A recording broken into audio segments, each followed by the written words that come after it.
Good morning. Nandito ako sa labas ng bahay ngayon. Nandito ako sa tapat. Off ko. So, meron lang akong bibilhin. So, bago ako alis, meron na.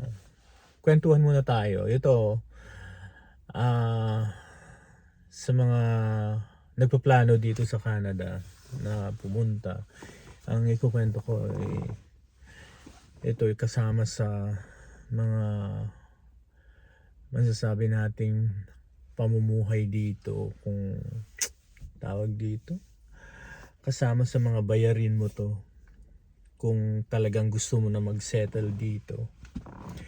Kasi this year kasi lahat renew. Itong November na to, itong taon na to, November, ito yung month na nagkataon lahat i-renew. Katulad ng bahay, 5 years to na naka-fix. So ito yung taon na renewal niya. Tapos yung insurance sa car at saka sa bahay ngayong taon din. So umpisahan natin sa sasakyan. Yung sasakyan, medyo bumaba siya ng $5. Last year kasi $226 yata siya. $226 per month. Ngayon naging na lang siya, $221. Pero plus tax pa yun . And then yung bahay, yun ang tumaas dahil ang sabi ng insurance, tumataas yung value ng bahay, tumataas yung property tax. So kaya tinataas din nila yung mga coverage kasi para iaakma nila yung coverage dun sa value ng bahay, kaya medyo tumataas din yung bahay ngayon. Last year is 110, ngayon 135 na siya. Tumaas siya ng $25. Isipin mo yun at magkano yung $25 in a year? 250, bali $300 din pala siya. Anyway, at least naman stress free, wala ka nang iisipin. Ngayon, itong bahay naman, ito yung talagang masasabi mong tumaas siya kasi mataas ang interest. Kumbaga mas malaki ang napupunta dun sa interest, di gaya ng dati. Pero kami naman kasi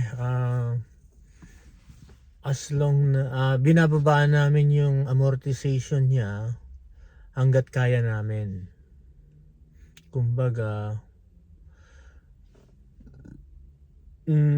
kahapon nakikipag-usap kami, yung kausap namin, mabait yung kausap namin sa RBC kasi kami. So tinignan niya kung hanggang saan ang kaya namin. Ang sabi namin sa kanya is hanggang yung binabayaran kasi namin last year is $2,040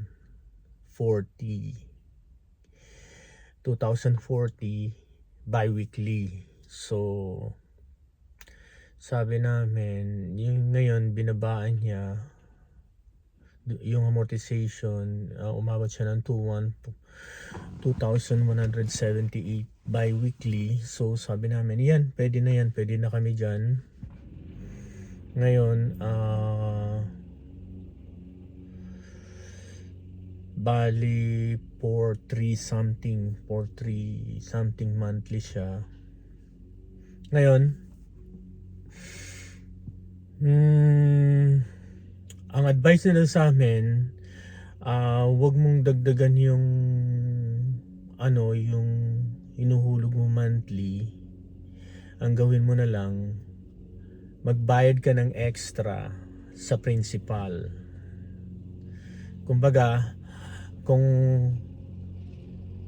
huwag mong idagdag. Kunwari 2,100 kami ngayon, so may sobra pa kami, idadagdag namin kung 2,500 kung kaya pa namin, ganyan. Hindi pala dapat ganun. Ang dapat mo palang gawin, kung meron kang extra 500, ibayad mo siya ng extra sa principal, not include sa monthly payment mo. Yun ang advice nila sa amin. Hindi namin, kasi pag first home buyer ka, wala pa sa utak mo yung mga bagay na yan, hindi mo pa alam. Natututo ka pa lang later on na pag medyo tumatagal na. So ngayon, pero 9 years na rin kami dito sa bahay. Hopefully, matatapos namin ito ng mas madali para yung plano namin mag-retire na. Kasi hanggat hindi na babayaran itong bahay na to, hindi ka pwedeng mag-retire. Although yung pension naman namin, hindi naman siya kasi parehas kami ng asawa kong government employee. So yung pension namin, liban dun sa pension ng Canada Pension Plan, meron pa kaming extra isang pension na contribution yun namin din. So kaya lang, syempre, pag nag-retire ka, wala ka nang iniisip na babayarin. Ang iniisip mo na lang yung yung property tax. Kasi ang pension may tax pa rin kasi yan eh. Pero mababa na lang. So yun lang, yun yung parting yun sa bayarin. Yun lang naman ang yung isa yan sa mga kung bayarin mo kung gusto mo magkabahay, liban dun sa insurance ng bahay, meron ka yung bayarin mo pa yung property tax mo pa. Mabigat din siya, kumbaga, pero kung kaya mo naman, bakit hindi, di ba? At saka ang taas pa ng interest rate 4.41 ang nakuha namin. Kaya lang 3 years lang kinuha namin.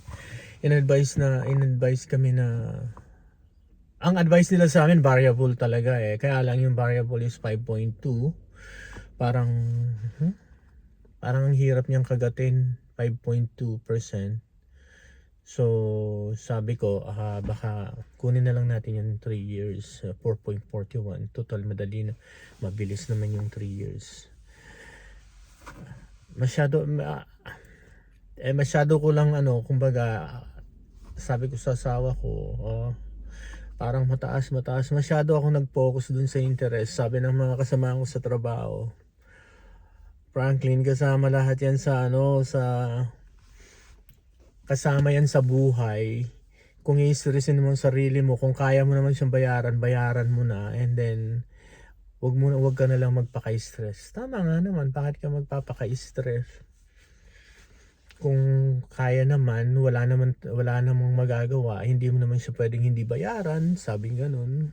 Kaya medyo nakaka-relieve din minsan yung mga kasamahan mo na easy lang sila, kumbaga they don't think more or they don't bother, kumbaga na tinatabi lang nila yung mga bagay na yung alam mo yun, yung mga bagay na nakaka-stress, ayaw na nilang isipin. Kumbaga ako masyado lang akong kasi sabay-sabay yung renewal ng sabay-sabay lahat ng renewal, kaya medyo naapektuhan ako. Pero ngayon na natapos lahat kahapon, yung bahay natapos kahapon, medyo okay na ako. Yung asawa ko relax lang, pero ako yung nag-iisip, parang ganun. Yung asawa ko pang malaki ang sahod kesa sa akin. Nakakatawa lang.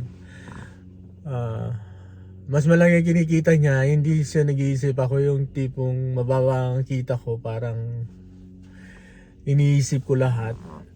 Actually, ang asawa ko, sinasabi nila na ang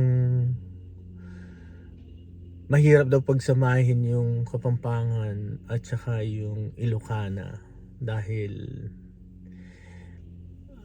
opposite sila. Yung Ilocano daw masyadong mahigpit sa pera kasi mahilig silang, hindi sila actually, minsan sabi ko hindi sila kuripot, magaling lang sila sa pera, magaling silang humawak, magaling sila mag-save.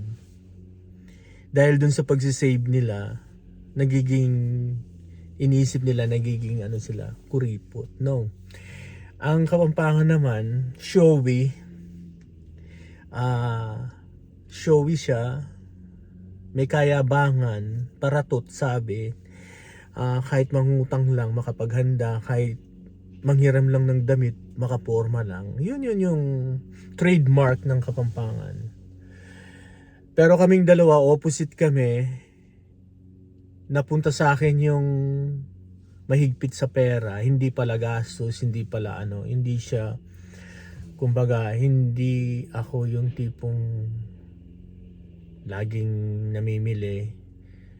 Kumbaga, ako pag bumili ako ng sapatos, pag nagustuhan ko lang siya, pero it takes years. Katulad ngayon, yung sinusuot kong sapatos is already 4 years na siyang sinusuot ko everyday sa trabaho. And ang asawa ko lang mahilig mag-shopping. Minsan mamimili siya, may bit-bit na siyang para sa akin. So yung mga binibili nga niya hindi ko nasusuot. May mga ano pa siya, may mga tag pa hanggang ngayon.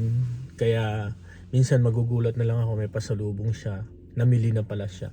Siya yung ano ngayon, siya yung parang easy go lucky na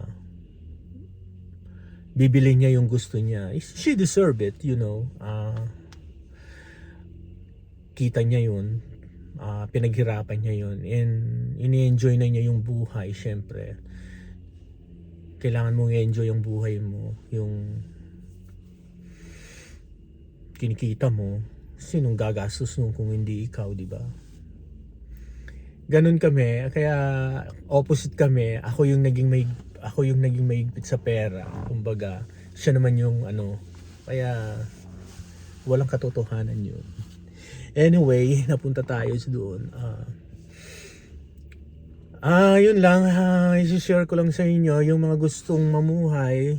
Actually, by the way, nasa Toronto ako kaya ganun kataas. Ganun kataas ang ano dito, ang cost of living, ang mga insurance.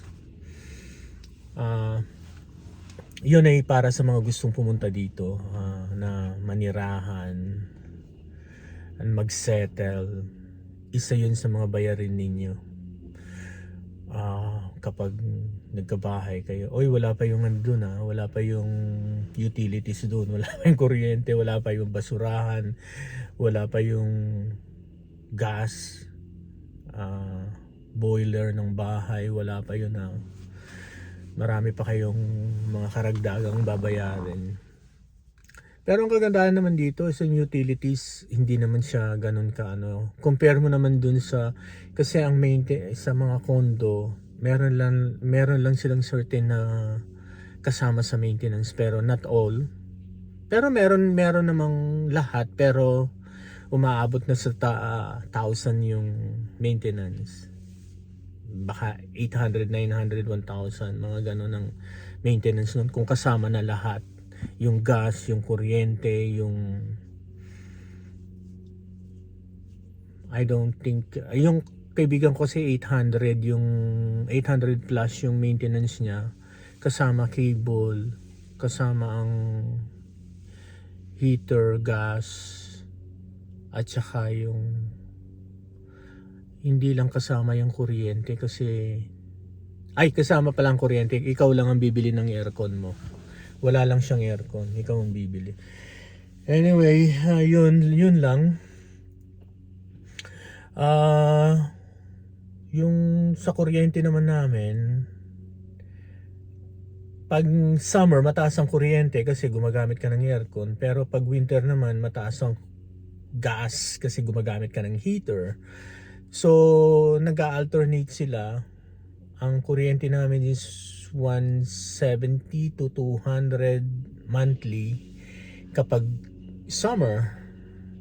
Kapag winter naman, yung gas namin, ganun din, 150, 170 kapag every month kapag winter. Nag-alternate. Pero yung tubig namin every 3 months. Ang tubig namin, bale, nagre-range siya ng 250 to 300 in 3 months. Ganun lang siya. Maliit ang utilities mo. Hindi siya aabot ng 500. Hindi siya aabot ng 500 a month. Nasa Toronto yun na. Ewan ko sa ibang lugar. Sa ibang lugar mas okay, kaya yung iba gusto nilang lumipat doon. Pero pag-usapan natin sa susunod yung paglipat naman. Kasi may magandang topic din sa paglipat. Anyway, maraming salamat. Sinishare ko lang ang buhay. Tayo pa yung buhok ko. Magka-cap na lang ako mamaya. Yun lang, sinishare ko lang yung buhay dito, yung buhay dito sa Toronto. Kasama sa buhay lahat yan, kasama sa life. So enjoy life lang, di ba? So maraming salamat sa panonood. Kahit I hope may natutunan kayo, may nakakakuha kayo ng idea sa akin sa buhay dito sa Canada or dito sa Toronto. Sana may na-share ako sa inyo, meron kayong napipick up na mga values. Anyway, thank you so much. Sana wag kayong magsawa. Hanggang sa muli. Kung hindi ka pa nakapag-subscribe, salamat, mag-subscribe ka na. Anyway, thank you. Bye.